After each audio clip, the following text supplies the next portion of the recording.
Are there strategies to navigate the political network of journal editors and reviewers? What a question. So, okay, so editors are supposed to be neutral. And if they're going to change that neutrality, they're supposed to be explicit in editorial. So, for instance, an example of that, when we took over Reading Research Quarterly, it was all quantitative work that was showing up. We didn't want, this isn't really political, it's more design issue. We didn't really want all quantitative. We wanted to see a blend of quantitative, qualitative. And so in our editorial, we said that. We also said that we really didn't want to see lab studies, that if it was a lab study, it had to be really good. And the reason was we weren't seeing any translation of research into classrooms, which is really what's behind research articles, to get them, in education at any rate, translated into classroom practice. So we said we favored those kinds of manuscripts. Was that political? I don't know, it was more ideological, I think, than political. It's hard to figure that out.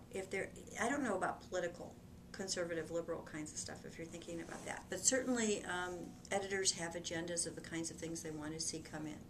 Now the reality is the editor can do an editorial, but if you have peer review, the reviewers are going to determine what manuscripts get published. I can do, and I do, invited pieces, and so my invited pieces by well-respected authors can change what people see in the journal. The other thing that I do when I submit to a journal, I look at the board of reviewers it's published in every journal issue, and I can tell you who my work's going to be sent to. So sometimes I'll make sure I cite them if appropriate. Other times I just know, I can almost predict what their comments are going to be before I get them. So I think it's important to look at that, and if you're really familiar with your area of research, you'll know the experts in that area. If you look at the board of reviewers and they happen to be there, at least be aware of their work, even if you're not going, even if it's not pertinent to the study that you're submitting. So I mean, that's what I do. I know the editors.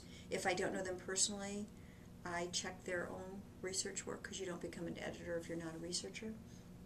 So I look at their work, and then and absolutely you have to look at the review board.